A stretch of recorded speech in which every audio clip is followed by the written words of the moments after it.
So I decided to take like a little bit of a break after I filmed the tutorial on doing a basic smoky eye with the method of packing near the corner and then blending it out because I edited the video, I uploaded the video, and then I wanted to let my phone charge up. So it's a little bit later. And the cats have hopefully stopped yelling after hours and hours of yelling. So now we're going to do a different method of a like black smoky eye sort of situation by packing onto the lid and then blending out from there. Just to repeat a few things I said in the last video in case you didn't catch the last video but you're catching this one. I used this eyeshadow primer, Milani eyeshadow primer. This one is meant to increase the longevity of your eyeshadow with a little bit of helping the color to have more impact and opacity to it. There are other eyeshadow primers that are meant more for the impact and opacity and less for the longevity, and there are ones that are a combination of the two. Just read the description of what you're buying. If you're buying it in a physical store, look it up online real quick and you can see which one it's supposed to be. What's going on now? I heard hissing. Okay, I might have imagined it. Oh no, little man's yelling. Well, the door has to be closed because everyone else is asleep, so you're just gonna have to hear little man yelling. Oh no, never mind. What? It turns out she was bullying him.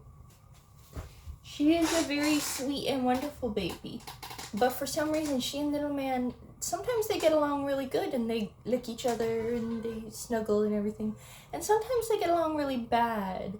And it's usually her doing it, and he's very confused by it. Oh, now Creamsicle wants to go out to... So that's the eyeshadow primer I'm using. Hopefully no more cat interruptions. And then I also explained brush types that we are going to be using in the last video. So this is a slightly dense brush meant for packing on pigments. It's a little bit between fluffy and dense. It has a sort of pinched, it's like a little bit pinched on the side so that it sort of fans out, and it's got a rounded top. And this is going to be used to pack on the eyeshadow. And then I'm going to be using a fluffy brush. It's the same cut as the brush that I had in the last video. It's just from a different collection. I want to use the same thing, but for this purpose we need a completely clean fluffy brush. It's quite fluffy, it's not pinched at all, it's a fully rounded, and we're going to be using a fully clean one to ensure that we're not placing down extra pigment. We're just blending out the pigment that's already going to be there from packing it on. I already put on the eyeshadow primer, so we're going to get right into the actual eyeshadow. Obviously, since we're going to be packing black eyeshadow onto the eyelid, it's going to look different from this. That is the purpose. I want to do a couple of different styles that carry sort of similar methods, but can be used to spice things up a little, even if you're just using black eyeshadow. So I'm going into my black eyeshadow, and I'm going to place it all over my eyelid. Now, as you can see, this eye is different from this one. This one has a little fold or hood on it, whereas this one doesn't. I only have the two eyes. I don't have a third one that'll be exactly like this one, so we're just gonna have to go with the fact that it's gonna be asymmetrical from each other in more than just style.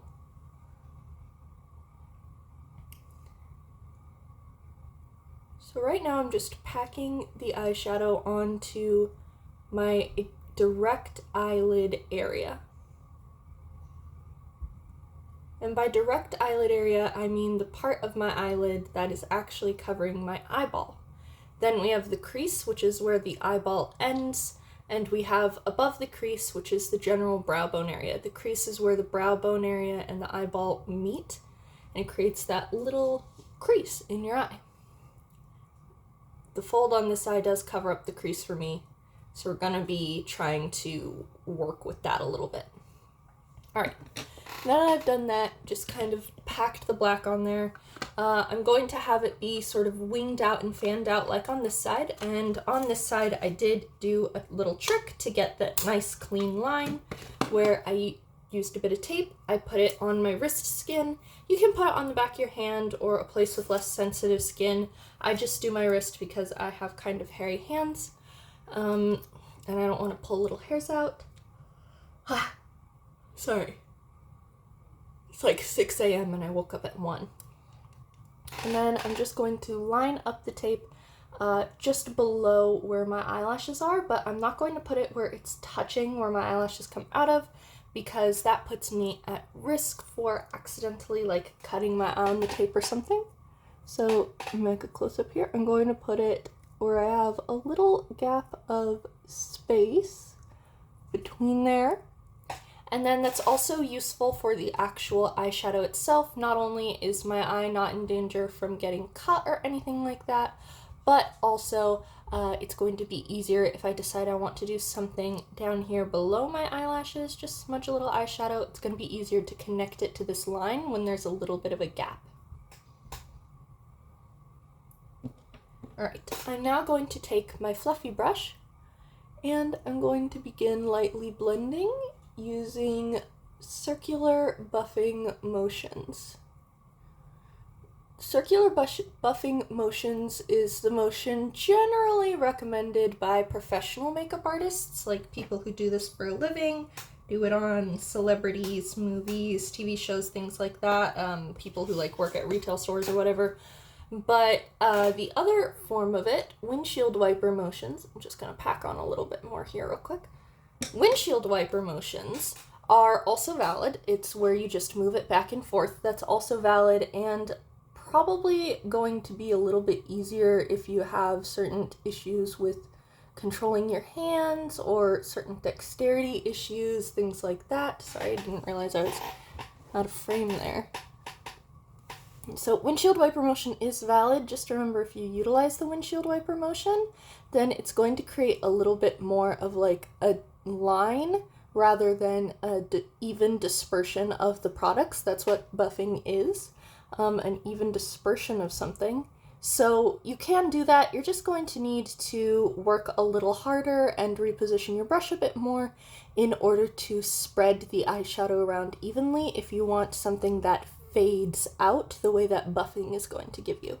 But if you're not looking for something that fades out so much, then you're in luck. So I'm just doing those circular buffing motions all around where we've put the edge of that black eyeshadow and blending it out around the whole socket area of my eye.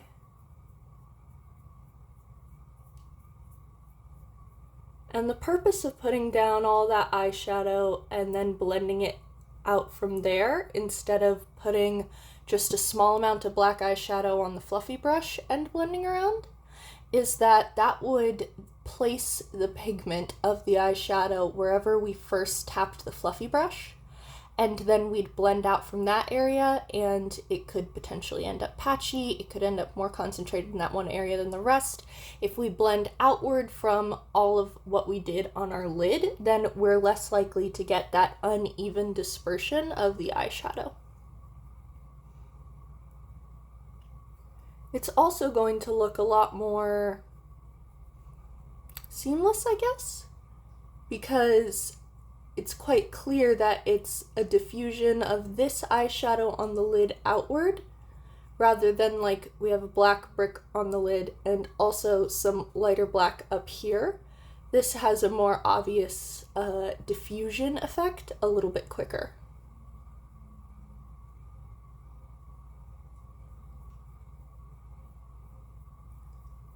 Now to get the winged out bit, I'm just going to concentrate some of my buffing here.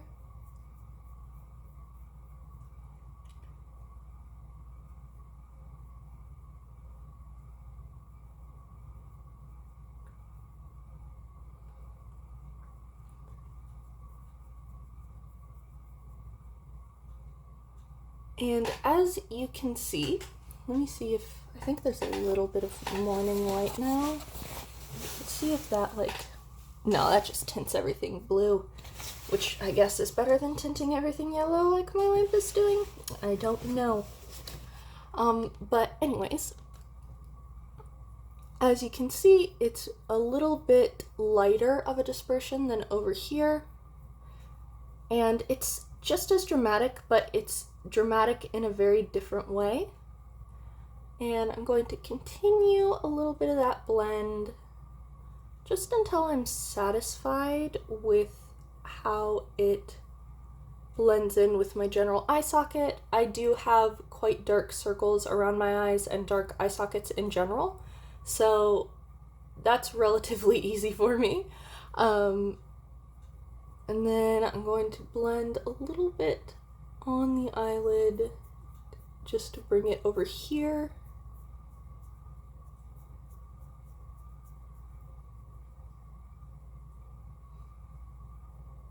There we go.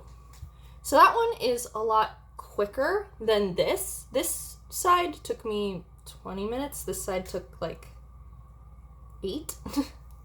Although part of the why this took so long, of course, is I was talking a lot more in the last video than this one. But as you can see, this is another method of doing like a black smoky eye that's sort of blown out, but it is different. This one leaves more of a gap a little bit here at the inner corner, which you can fill in with shimmer and stuff, which is what I usually do. I didn't do it at the end of the last video because that wasn't the look I was going for, but I'll just pop a quick shimmer into it. I've got this like purpley one, so I'll just...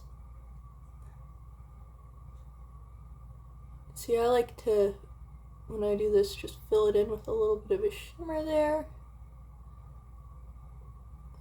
Well, I did it a little sloppily. Oops. It's fine. I'm taking off this makeup in a moment.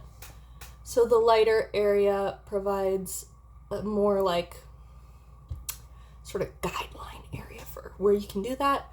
Whereas this doesn't really give you like a gap for shimmer, but you could definitely still layer shimmer on over it. Or you could put a little something in the inner corner, or you could just leave it as it is. And then with the other one, I also put on mascara and eyeliner, so I will do that real quick over here too, to give the like, you know, finished sort of effect. And I mentioned this in text form in my other video, but again, this is meant to be a beginner geared tutorial. So remember when you're putting makeup here in this area, which is called the waterline, when you're putting eyeliner there, only use like a pencil or a gel. This is called the kohl pencil. I'm pretty sure it's not actual kohl, but only use a gel or a pencil. Never put liquid eyeliner like comes in pens or little dip pots. Never put those in your waterline because those are not made for being in here. Those are only made for like doing the wings on top where it's on your physical skin, like, and not in your little waterline area. Don't put liquid liner in the waterline area. And I know that some beginners even might be like, well, yeah, I wouldn't do that, but I know that that is a kind of a common mistake that people who are unfamiliar with makeup will make because they don't realize like how significant the difference is between pencil liners and pen liners. So that is the difference. Liquid liner versus a gel or pencil formula, not safe to put in your waterline. There are other differences as well, obviously, but that's like the big safety one.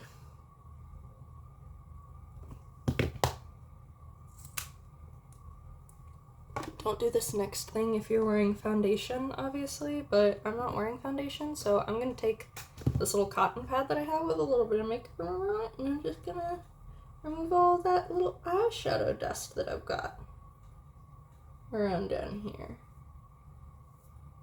If it was mascara, I would just kind of brush it away with this little spoolie thing, but it wasn't mascara, it was just eyeshadow powder, and I don't want that there. So there we go. That is that. A lot easier, but it is a very different look. It still does give, though, that like sort of, I don't want to say grungy because grunge is not really about makeup, like this actual subculture movement, but you know what I mean. You get the aesthetic that it's considered, right? Like, it's kind of got that, ooh, bad girl sort of look to it. So yeah. This video was a lot longer than it should have been. I rambled too much. That's fine though.